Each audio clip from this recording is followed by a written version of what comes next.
Hi. ഞാൻ ഇന്നലെയാണ് സമന്തയുടെ 'എങ്കൽ തങ്കം' എന്ന പടം കണ്ടത്. അപ്പോൾ ഈ പടം ആക്ച്വലി ഒരു തെലുങ്ക് പടമാണ്. മായിൻഡി ബംഗാരം. നന്ദിനി റെഡ്ഡിയാണ് സംവിധായിക. മായിൻഡി ബംഗാരം എന്ന അങ്ങനെയാണ് ടൈറ്റില്. അപ്പോൾ അതിൻ്റെ തമിഴ് വെർഷനാണ് ഞാൻ കണ്ടത്. OTTയിലാണ് കണ്ടത്.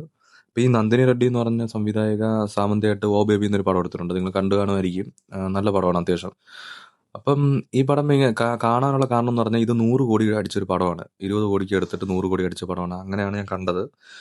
അപ്പം ഓക്കെ, ഇതിൻ്റെ പ്ലോട്ടിലേക്ക് ഞാൻ പറയാം. അതിന് മുമ്പ് നിങ്ങൾ ചാനൽ ഇഷ്ടപ്പെട്ടുണ്ടെങ്കിൽ സബ്സ്ക്രൈബ് ചെയ്യണം.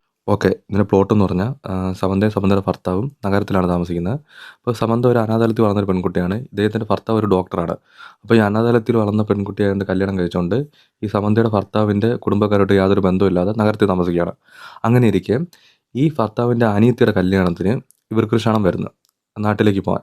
അങ്ങനെ നാട്ടിലേക്ക് ഇവർ പോകുമ്പം അവിടെ ചെന്ന് രസകരമായിട്ട് സംഭവമുണ്ട്. ഈ സാമന്ത അവരുടെ വീട്ടുകാരായിട്ട് ഇങ്ങനെ മിങ്കിളാവുന്ന, അവരെ ഇങ്ങനെ ഇമ്പ്രസ് ചെയ്യുന്ന കുറേ രംഗങ്ങളുണ്ട്. അങ്ങനെ ഇരിക്കെ സമന്തയുടെ പാസ്റ്റ് ലൈഫിൽ കുറച്ച് വില്ലന്മാരുണ്ട്. അവർ ഈ സമന്ത ഈ നാട്ടിലുണ്ടെന്ന് അറിയുകയും അങ്ങോട്ടേക്ക് വരികയും ചെയ്യുന്നതാണ് കഥ. ഇത്രേ ഉള്ളൂ ഇതിൻ്റെ പ്ലോട്ട് എന്ന് പറഞ്ഞു കഴിഞ്ഞാൽ. വെറും സിമ്പിൾ. ഇപ്പം ഞാൻ പറയുമ്പോൾ നിങ്ങൾക്ക് കുറച്ചും കൂടെ വലുതായിട്ട് തോന്നുമെങ്കിലും ഇത് വളരെ സിമ്പിളായിട്ടുള്ള കേട്ട് പഴകി പഴകി പഴകി പോയ ഒരു കഥയാണ്. വേറെ ഒന്നുമില്ല, പുതുമയൊന്നുമില്ല. ഓക്കെ, ഇതിൻ്റെ പോസിറ്റീവായിട്ട് ഞാൻ കണ്ടത് എന്തുവാണ് ഇതിൻ്റെ ഒരു പോസിറ്റീവ്, ഈ 100 കോടിക്ക് അടിച്ചല്ലോ അതിൻ്റെ പോസിറ്റീവ് എന്താണെന്ന് ഞാൻ കണ്ടതെന്ന് വെച്ച് കഴിഞ്ഞാൽ എനിക്ക് തോന്നുന്നു സമന്തയുടെ സ്ക്രീൻ പ്രസൻസാണ്. കാരണം ഒരു 90% ഈ പടം കൊണ്ടുവന്ന് പറഞ്ഞാൽ സമന്ത തന്നെ, വേറെ ആരുമില്ല. ഇതിൻ്റെ ടെക്നിക്കൽ വശമൊക്കെ ഓക്കെയാണ്. കാരണം സമന്തയുടെ ആക്ഷൻ രംഗങ്ങളും സമന്തയുടെ സ്ക്രീൻ പ്രസൻസും ഉണ്ടായതുകൊണ്ടാണ് ഈ പടം പോയത്. അല്ലെങ്കിൽ ഇത് നിൽക്കത്തില്ലായിരുന്നു. പിന്നെ ഈ പടം ബോറടിക്കുമെന്ന് ചോദിച്ചു കഴിഞ്ഞാൽ ബോറടിക്കത്തില്ല കേട്ടോ, ഉള്ള കാര്യമാണല്ലോ. ഇപ്പം 2 മണിക്കൂർ ഉണ്ടെങ്കിൽ പോലും ഈ പടം അങ്ങനെ ബോറടിക്കുന്ന ഒരു പടമൊന്നുമല്ല.